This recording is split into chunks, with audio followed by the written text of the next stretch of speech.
உழைப்பாளர் தினம் என்ற இந்த படத்தினுடைய கரு சம்பந்தப்பட்ட மே தினம் சம்பந்தப்பட்ட ஒரு சிறு பிரசுரத்தை நான் இப்பொழுது அவருக்கு அளிக்கிறேன்.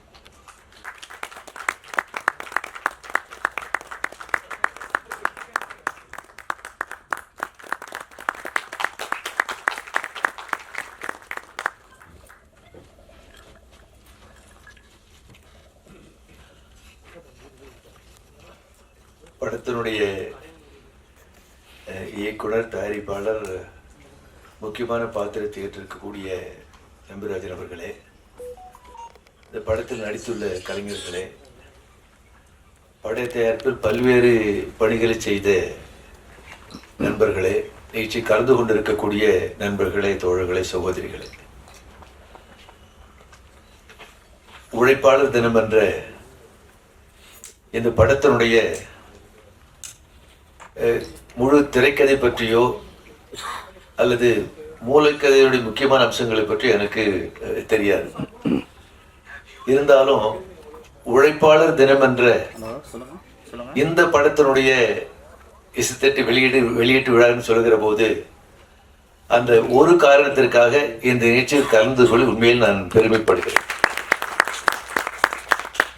நான் சம்பந்தப்பட்ட நண்பர்கிட்ட கேட்டேன், உழைப்பாளர் தினம் என்ற இந்த படம் என்பது எப்ப நீங்க வெளியிட போறீங்க சொல்லும் பொழுது, அநேகமாக மே மாசம் 10ஆம் தேதி முடிவு பண்ணுங்க இல்லையா, அநேகமாக மே மாதத்தில் வெளியிடக்கூடிய வாய்ப்பு இருக்கிறதுன்னு சொல்லி சொன்னார். ஒரு 56 லட்சம் மக்கள் தொகை கொண்ட ஒரு நகரமாக இருக்கக்கூடிய சிங்கப்பூர் அந்த தேசத்துல அங்கிருந்து வேலை செய்யும் தொழிலாளர்களுடைய வாழ்க்கை அதனுடைய பற்றிய படம் என்று நண்பர்கள் சொன்னார்கள். குறிப்பாக உழைப்பாளர் தினம் உழைப்பாளிகளை பற்றி, உழைக்கும் மக்களை பற்றி ஏராளமான பல படங்கள் வந்திருந்தாலும் உழைப்பாளர் தினம் என்பது முக்கியமாக மே மாதம் முதல் நாளை குறிக்கக்கூடிய ஒரு தினம். 1886ஆம் ஆண்டு மே மாதம் முதல் நாள் அன்று அமெரிக்காவில் சிகாகோ நகரத்துல அந்த தொழிலாளர்களுடைய எழுச்சியை மையமாக கொண்டதுதான் மே மாசம் முதல் நாள், மே தினம். ஆனால் அதற்கு பிறகு உலக பாட்டாளி வர்க்கத்தினுடைய அமைப்பு ஒரு குறிப்பிட்ட ஆண்டுல அந்த மே மாதம் முதல் தேதி உலகம் முழுவதும் ஒரு மே தினமாக, உழைப்பாளர் தினமாக கொண்டாட வேண்டும் முடிவெடுத்து இன்றைக்கு உலகத்திலேயே நாடு கடந்து, மொழி கடந்து, இனம் கடந்து, மதம் கடந்து, சாதி கடந்து கொண்டாடக்கூடிய ஒரே நாள் என்பது உழைப்பாளர் தினம், மே தினம் மட்டும்தான், வேறு எந்த தினமும் அல்ல. அதை மையமாக கொண்ட படம் என்பது உண்மையிலேயே பாராட்டுக்குரியது, வரவேற்கத்தக்கது.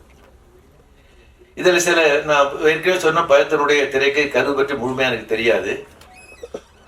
இருந்தாலும் இதனுடைய முக்கியமான சில அம்சங்களை, உழைப்பாளர்கள் முக்கியமான அம்சங்களை பற்றி 1-2 விஷயங்களை கவனத்துக்கு கொண்டு வர நினைக்கிறேன். நிகழ்ச்சி நடக்கக்கூடிய இன்றைய தினம் என்பது இன்னொரு வகையில் ஒரு குறிப்பிடத்தக்க நாள்.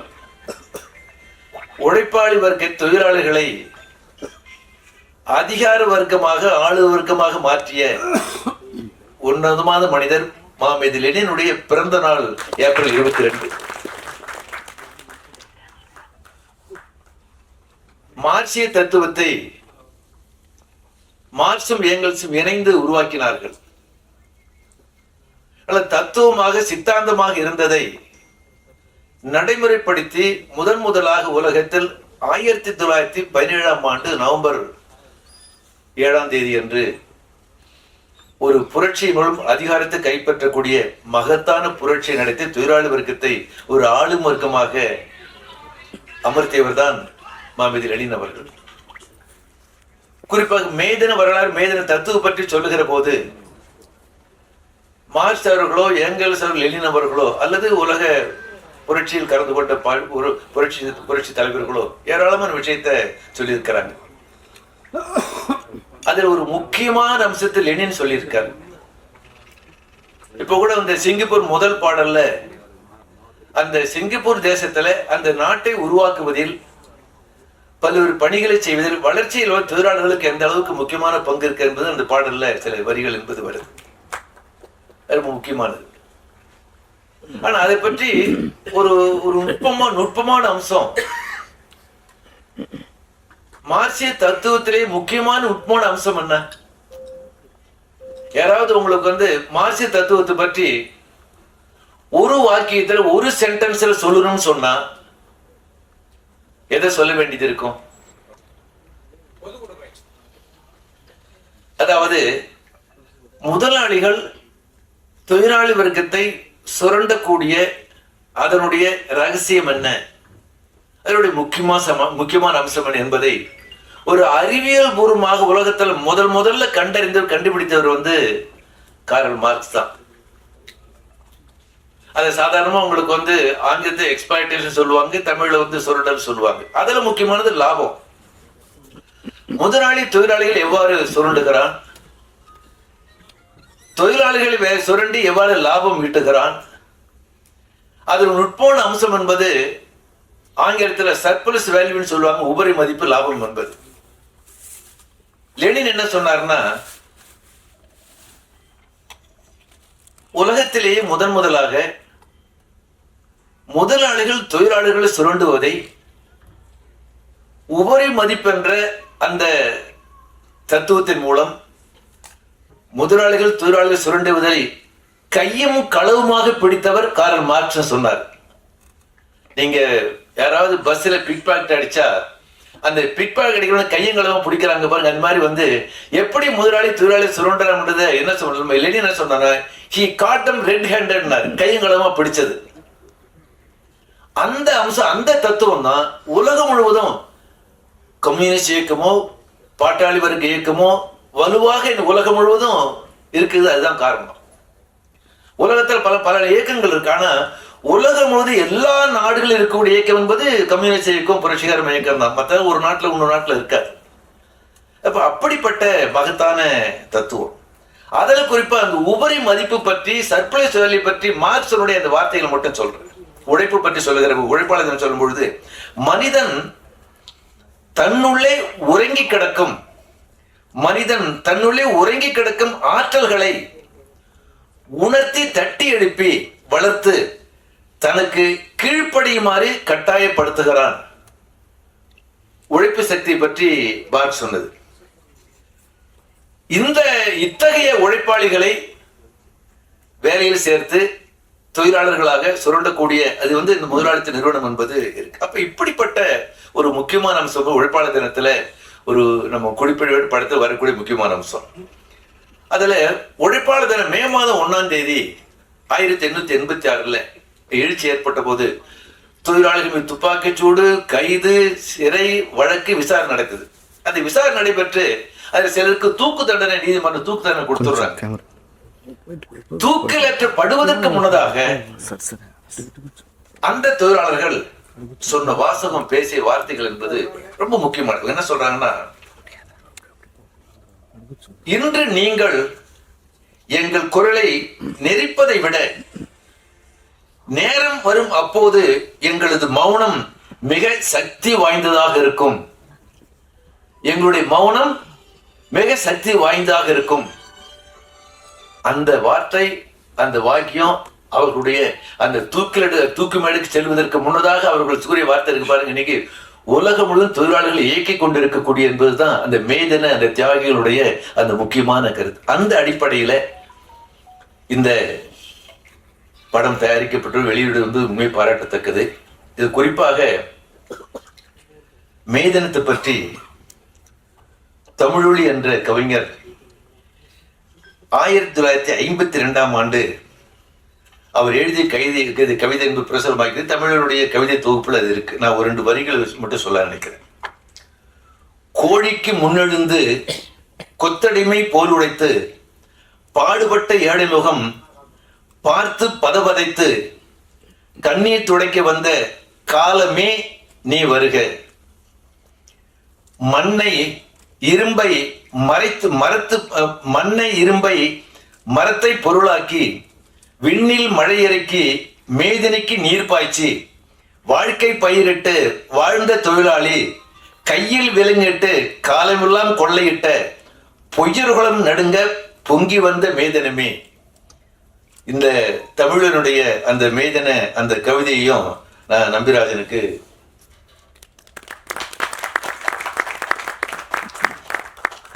இந்த அடிப்படையில் உழைப்பாளர் தினம் என்ற அதை கருவாக கொண்டு ஒரு படத்தை தயாரித்து இயக்கி அதனுடைய இசை வெளியீட்டாளர் கலந்து கொள்வதற்கு வாய்ப்பளித்த அனைவருக்கும் என்னுடைய நன்றியை பாராட்டு தெரிவித்து, இந்த படம் வெற்றிகரமாக மக்கள் மீது செல்ல வேண்டும் என்றும், இந்த உழைப்பாளர் தினம் என்ற அனைவரும் மே மாதம் வெளியிடக்கூடிய இந்த படம் என்பது நாட்டு மக்கள் மத்தியில் குறிப்பாக தமிழகம் நல்லுலகில் ஒரு முக்கியமான படமாக வெற்றி பெற வேண்டும் என்று கேட்டுக்கொண்டு என்னுடைய வாழ்த்தை நிறைவு செய்கிறேன். நன்றி, வணக்கம். அவர் எப்படி வெற்றி பெற்றீங்க அப்படின்னு சொல்லி கேட்டேன். அவர் சொன்னாரு, நாங்க ஆரம்பத்தில் இந்த உலகத்துக்கு வந்தப்போ இப்போ மாதிரி உங்களுக்கு வந்து ஹாலிவுட் ஃபில்ம் வந்து ஒரு 10 படத்தை நெட்ல நம்ம எடுத்து போட்டு பார்த்துட்டா ஒரு ஸ்கிரிப்ட் எழுதிடலாம். எங்களுக்கு அப்படி வாய்ப்பு இல்லை. ஆனால் ஒன்று மட்டும் முடிவு பண்ணேன், இந்த பக்கம் எம்ஜிஆர் வச்சும் பண்ண வேண்டாம், சிவாஜி வச்சும் பண்ண வேண்டாம், இது 2 பேர் இல்லாமல் வேறொரு பாதையை நான் தேர்ந்தெடுத்தேன் அப்படின்னாரு. அப்புறம் சொன்னாரு, ஆனால் என்னை வந்து எம்ஜிஆர் ரொம்ப வற்புறுத்தினாரு, சிவாஜி வற்புறுத்த என்ன சொல்லுவேன்னா, உங்களெல்லாம் வச்சு படம் எடுக்கிறதுக்கு திரைக்கதைக்கு எனக்கு திறமை இல்லைன்னு சொல்லுவேன். கட்டாயப்படுத்திருந்தாரு. தெய்வத்தா என்ற படத்துக்கு திரைக்கதை வசனம் மட்டும் நான் எழுதினேன் அப்படின்னு சொல்லி பார்த்தார். அது போல பாலு மகேந்திரன் எங்களுக்கு நீண்ட தொடர்பு உண்டு. அவருடைய கடைசி படம் தலைமுறைகள்னு சொல்லி எடுத்த படம் அவரோட. அதே போலவே வந்து இவர் ராஜமுருகன், அடுத்து வந்து இன்று நேற்று நாளைன்னு எடுத்த ரவிக்குமார், இப்படி பல பேரை, பாரதி ராஜா, பல பேரோட தொடர்பு உண்டு. கடைசியா ஒரு கட்டத்துல கமல் சார் வந்து திரையுலகத்துக்கு வர்றதுக்கு, இது அரசியலுக்கு வர்றதுக்கு முன்னாடி அவர் சந்திச்சார். இப்ப நீங்க படம் வந்து தலைஞர் அந்த பகுதியில் எடுத்தீங்கல்ல, அந்த கீழத்தஞ்சையினுடைய மண்ணை புரட்டி போட்ட ஒரு மகத்தான தலைவர் இருந்தார். அவர் பேர் பி சீனிவாசராவ். அவர் பிறந்தது கர்நாடகத்துல தென்கனடாவில், படிச்சது பெங்களூர்ல. ஆனால் காந்திஜியுடைய அழைப்பை ஏற்று காந்திஜி என்ன சொன்னார்னா, மாணவர்களே கல்லூரிகளை விட்டு வெளியேறுங்கள், சுதந்திர பாடத்துக்கு கலந்து கொள்ளுங்கள் என்று அவருடைய அழைப்பேற்று பெங்களூர்ல இருந்து சென்னைக்கு வந்து 1936 கம்யூனிஸ்ட் இயக்கத்தில் சேர்ந்து அந்த முடிவின் அடிப்படையில 40களில் வந்து கீழத்தஞ்சிக்கு போகும்போது அவருக்கு வந்து தமிழ் திக்கி பேச தெரியும், எழுத தெரியாது, படிக்க தெரியாது. ஆனா வாழ்ந்தது அந்த மண்டல 19 ஆண்டுகள். இன்னைக்கு அந்த கீழத்தஞ்சை நாகை திருவாரூர் மாவட்டத்துல பலமான கம்யூனிஸ்ட் இயக்கம் இருப்பதற்கு வித்திட்டவர் பி சீனிவாசராவ் என்று சொல்லக்கூடிய கர்நாடகத்தில் பிறந்தவர். அவருடைய வாழ்க்கை வரலாற்று அனுபவத்தையும் இன்னும் சில பிரசுரங்களையும் கமலை சந்திச்சு நான் அவர்கிட்ட கொடுத்தேன்.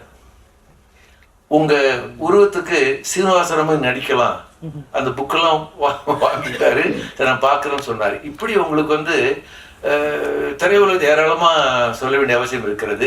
அது அநேகமா நான் இவ்வளவு கிரிட்டிக்கலா நீங்க வந்து என்னுடைய நிலைமை பற்றி போச்சு நான் எதிர்பார்க்கல.